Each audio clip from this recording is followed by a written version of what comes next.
Вплоть до того, что в пятницу я была у начальника финансового отдела, экономического отдела, и там до сих пор против каждой фамилии стоит карандашом примерная зарплата, которая назначена. Выглядит это так. Для тех, кто на радио, может быть, еще это не прошел, я хочу вам пояснить, как это выходит. Значит, как было заявлено, мы берем среднюю зарплату за месяц того работника, который зарплату, я хочу сказать, назначена была, потому что и как минимум за январь вы получаете плюс 30%. Это было озвучено на общем собрании. Реально я вот подготовила эту бумагу по проекту «Дарю песни». Отдельно хотелось бы сказать о том, что... О зарплате у нас пунктом в отдельно в повестке дня стоит, поэтому давайте по зарплате чуть попозже. Хорошо, тогда придется мне, наверное, еще раз выступить. Я просто хотела поддержать своих коллег по поводу того, что тоже «Дарю песню» или, допустим, по проекту «Деньги к деньгам» у меня один режиссер, который за неделю должен сделать продукт 26 минут, и который он должен сделать 4 дня, выезжая на съемки, 3 дня быть на монтаже и полдня быть на просмотре этого видеоматериала, который отснят. Потому что режиссер один отвечает головой за эти 26 минут. Проект очень сложный. Спасибо. Рамзик, Погуляев. Выходи вперед.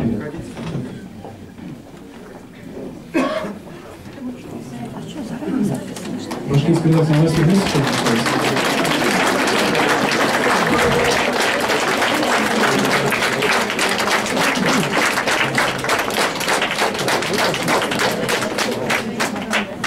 Здравствуйте, уважаемые коллеги. В общем, я проработал в телекомпании 16 лет, и в моей памяти еще не было такого, чтобы собрался весь коллектив. Микрофон! И работает поближе надо просто. И мы хотели как бы воспользоваться вот этим моментом. В общем, когда никто из нас не знал, кто такая Гузель Мухаметовна и что это за команда, мы решили, что если увольняют хоть одного из нас, мы увольняемся все. И это у нас остается в силе. Придет другая команда, уволит меня, увольняемся все.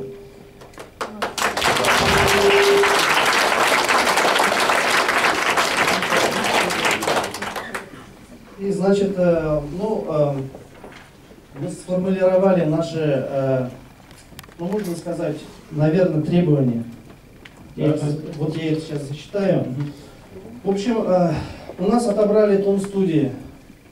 Все ходят в 15-й монтаж, где все тонируют. Два предложения, которые надо зачитать, все равно идут в тон-студию. И там мои журналисты задерживаются на 15 минут. Мне кажется, это неправильно. Вернуть нам тон-студии. Потом, значит, обновить весь автопарк. Потому что приезжаешь в город Стерлитамак, там ребята-журналисты ездят на хороших машинах, на Деонексе. А мы приезжаем наших четверых, которые уже давно отработали свой ресурс. Третье, и мне кажется, самое важное, вернуть нам эфирное время, которое было в 19 часов. 18 часов это нереально. Нас никто не смотрит. Потому что все 18 часов уходят с работы домой. И 9-часовой эфир утренний. Потом, значит, из-за того, что мы разделились на бригады, у нас появились молодые журналисты, у которых с наговором вообще очень плохо. Поэтому они должны пройти специальные курсы. Но география. Потом, значит, все-таки огромнейшая просьба вот эту плашку прямой эфир убрать с новостей. Я не знаю, кто это придумал. Новости идут всегда в прямом эфире. Это неправильно. Так, до сих пор нету интернет-вещания на башкирском языке. Но мы были в Ульяновске, у всех есть интернет-вещание, у нас почему-то на башкирском нету.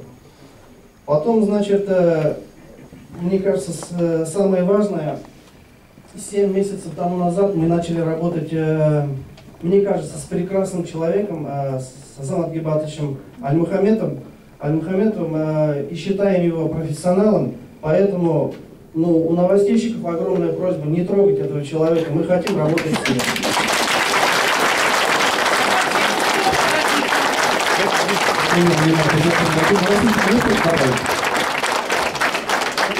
Все, спасибо большое. Продолжаем. Ирина Ивановна, вы, наверное, по зарплате хотите, да, выступить? По кадрам? По кадрам? Нет, ну вы же в первой части про кадры говорите, Да. я только про кадры как вы. Все выступим. Дадим, обязательно дадим. Пожалуйста. Мне не дают слово. Нет, дадим. Обязательно дадим. Ну, я по своей работе скажу, по студии. Мы так долго ждали вот эту студию, большую нашу, наконец-то выбрались из маленькой 120-ки и, дождавшись, в общем, оказались в ловушке. Мы научились работать в большой студии, все вроде пошло по накатной, но ребята, когда появилось одно единое оформление, ну, честно говоря, мы в ловушке. Мы не можем, во-первых, много очень идет, мне лично приходят и звонки, и смс-ки о том, что, ну, как, ну, от художников, от профессионалов, от людей, которые знают телевидение. Смотреть где-то одну и ту же картинку, на которой идут разные программы, просто, ну, непрофессионально. У зрителя размывается, во-первых, мысль, если он глядит на новостейное, скажем, оформление, было и так абстрактно, а там идет совершенно другая программа. Это, естественно, каждая программа должна иметь свое лицо, свое, естественно, в том же ключе, что общее оформление всей студии, всего эфира. Но вот это оформление, оно еще засада в том, что если мы готовим какие-то другие программы, скажем, вот, ну, насколько я понимаю, что будет и «Парад планет» продолжение, и бои устанавливается, то просто мы садимся в какую-то лужу с разборкой, со сборкой этой декорации. Мы не готовы к этому. Тут, наверное, надо что-то делать, надо как-то решить, сделать так, чтобы все-таки вернуться к оформлением каждой программы со своим лицом, со своим оформлением. Я не знаю, что здесь нужно делать, но это надо делать. Спасибо, Александр.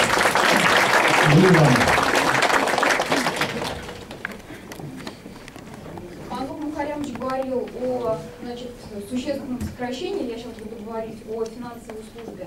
Значит, в финансовой службе, вы сказали в своем выступлении, что были сокращены практически все сотрудники. Значит, был уволен главный бухгалтер и был уволен начальник экономического отдела.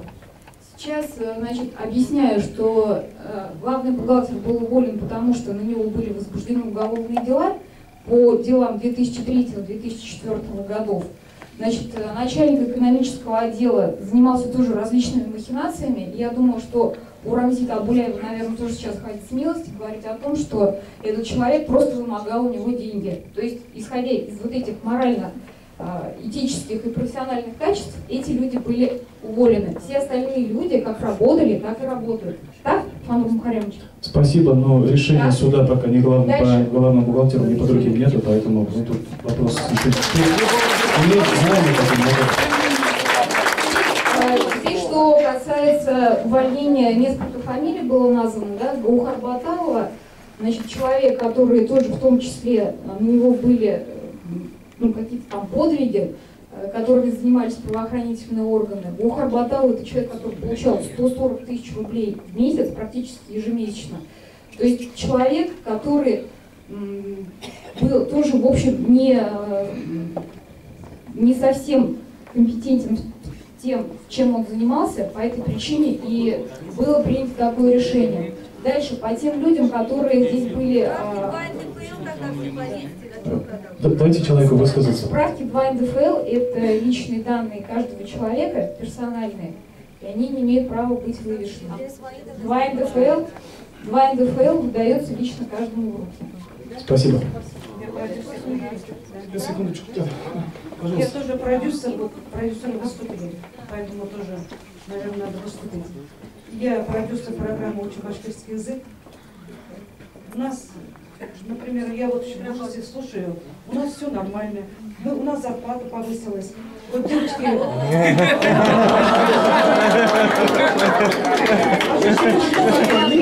Я 12 тысяч получаю. получается. Я сейчас получаю 25 тысяч. Вы тоже получаете. Моя девочка, Давайте послушаем. у нее была 12 тысяч зарплата, сейчас 20 тысяч она получила. Это плохо? Спасибо большое. Сама программа, я вас не понимаю. Спасибо, спасибо. Она все мы вас услышали. Почему? Спасибо. Потом вот мне... Зафиксировали. Нет, я хочу... Вы договорить тоже на самом деле. Давайте послушаем лучше. Помню, вот на руководителя Зилю Сагадееву писали весь коллектив докладную на имени генерального директора. Да, наши руководители почти все были такие. Например, вот, эфир программы «Хорошее настроение» за 11 ноября 2009 года за 55 минут эфира 1000 рублей выписала себе. 65 тысяч. 18 января. Вот такое у нас было просто. Было, спасибо. Вот таким образом, по самым скромным расчетам, только за 2009 год Сагадеева заработала 213 тысяч рублей на дневном телеканале. Мы зарплату будем считать или что будем такое делать? было, такое творилось. Сейчас все люди по заслугам начали зарплату получать. Вам не нравится нормальная зарплата? Мне надоело, например... Спасибо, мы вас поняли, мы вас услышали, вам надоела плохая зарплата. Всем большую зарплату, мы за это. Спасибо за большую зарплату. Хорошо, я только сделаю вас. Давайте послушаем. Волнуюсь как на выгоне, конечно, не понимая чего, но я хочу высказать то, что хочу высказать. Просто вот на аттестации, получается, поспорили мы и со Зверевой. Не нравится мне то, что в принципе с нашим телевидением делают. И не нравится, мне не понравилось, когда я услышал, что эти люди, обучая нас, объясняли нам и рассказывали нам, что народ, people, это быдло. И быдло все съест, что мы не сделаем. Так давайте воспитывать быдло. Давайте воспитывать быдло.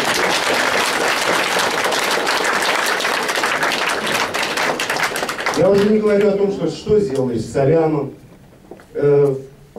По роду профессии приходится ездить по всем районам, по многим районам. Но ведь смотришь людям, и уже стыдно в людям в глаза смотреть, когда говорят, что вы сделали с Салямовым, что сделали с той передачей, что сделали. Для кого мы работаем? Давайте работать на быдло тогда. Были хорошие передачи. Что у нас не было телевидения до этого? Или что, на УФА-ТВ нет ошибок? На одной-двух ставках серых передач. И у нас передачи были, и на ТЭФе выдвигались, и в Москву забирались. Забыли про это все?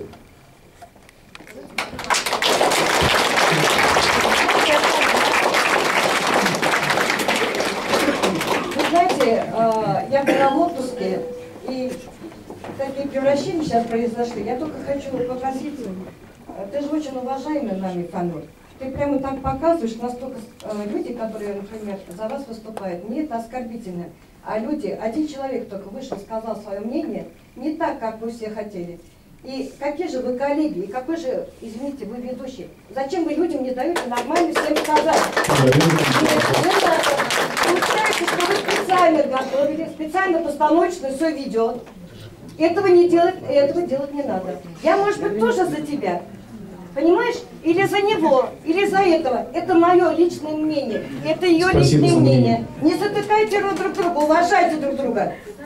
Просьба единственная, просто по повестке дня идти. Вот и все. Если у нас повестка разная, в 4 пункте. Товарищи, может мы по первому вопросу... В ответ на то, что было сказано... Нет, давайте мы перепалку входить не будем друг друга. Если... Если это все было подготовлено, кто, кому заранее написали текст из выступавших, кто вообще знал, Можно что... мне буквально 2 секунды сказать, а? Спасибо. Я же тоже член профсоюза. Добрый день, коллеги. Вообще сегодня исторический момент происходит, да, я безумно благодарна всем организаторам вот этого профсоюзного собрания. Сейчас, друзья, момент истины. Либо вы молчите, говорите. У меня просьба сейчас все-таки нарушить регламент этого собрания, чтобы вы высказались и сказали все, что вы думаете. Нужно сейчас выпускать пар, друзья, и говорить все, что вы думаете. Пожалуйста, не молчите. Вот это вот убедительная просьба. Спасибо. Спасибо, Узан Михайловна. Давай одно выступление, потом прекратим прения, будем голосовать по первому вопросу. Хорошо? Я буду читать коллеги, потому что на самом деле сложно выступать перед такой аудиторией. Очень сложно всем, наверное, потому что впервые собрались, впервые смотрим друг другу в глаза и все-таки не знаем, что сказать и что думать, какое решение принимать. Так вот, что касается канала «Юлдаш».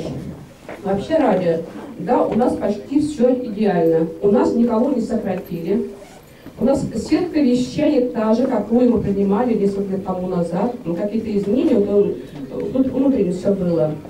У нас сохранилась гонорарная форма оплаты труда.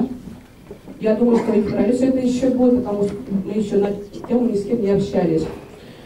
Но что смущает в данное время всех, наверное, то, что атмосфера в коллективе нездоровая абсолютно. Она не творческая, мы не сможем дальше так работать. Нам нужно как-то прийти к единому решению, и что нам все-таки делать. Что мне, в принципе, не нравится как руководителю. Вот вышли и сказали, все руководители были воры. Давайте друг друга не обвинять голословно. Я руководитель среднего звена, но вряд ли, вот посмотрите в бухгалтерском бумаге, я вот разрешаю вывесить мои документы, и, пожалуйста, посмотрите, не надо так голословно друг друга нападать, даже если это руководство новое, руководство старое или же обычные сотрудники. Не надо этого делать на самом деле. Собрание открыто, и, в принципе, не все может в то же время и говорить. Надо быть корректными все-таки. Лично, что я хотела сказать сегодня на собрании, это вот я одна из тех, кто поверил 2 августа новому руководству и новым его идеям. Я поддержал, честное слово скажу, но лимит не может быть вечным. Вот сегодня я разочарована. Сегодня, после 20 декабря, когда мне сказали, что 20 декабря это срок, и все будет по-новому. Ну что изменилось? В эфире мне ничего не нравится. Это мое личное, сугубо мнение профессионального журналиста с большим стажем. У меня очень большой стаж работы. И мне нравится и вне эфира то, что атмосфера не творческая в коллективе. И еще один момент хочу отметить по поводу обращений наших зрителей и слушателей. За последние 7 месяцев их было слишком много. Во все времена мы откликались на эти обращения. Сотни и сотни обращений. Ни на общих летучках, ни на общих собраниях, ни у руководства они не обсуждались. Почему, я не могу знать. А почему на них нужно обращать? Это потенциальный наш потребитель. Это те, кто покупает наш товар. Мы на рынке, как бы там оно ни было, мы производим, кто-то и покупает. Хочет ли сегодня наш потребитель покупать наш товар? Нужно ли то, что мы выпускаем ему, мы не знаем, потому что мы не реагируем на это все. Я считаю, что это неправильно. И по поводу, первоначально, мне кажется, неправильно были расставлены приоритеты. Кто же в этом доме хозяин? Скажите, пожалуйста, кто в этом доме хозяин? Это эфир, согласились все. А кто приближены к эфиру люди? Это творцы, журналисты, режиссеры и другие. И кто же, получается, должен больше всех получать? Какие у вас сомнения по этому поводу вообще? Как я вот услышала на последнем собрании, что больше директора нельзя получать, я вообще была... Я не знаю, я вообще никак не могла понять, почему больше директора никому нельзя получать зарплату. Почему это? Все, да, Снежа? Спасибо. Давайте мы прекратим.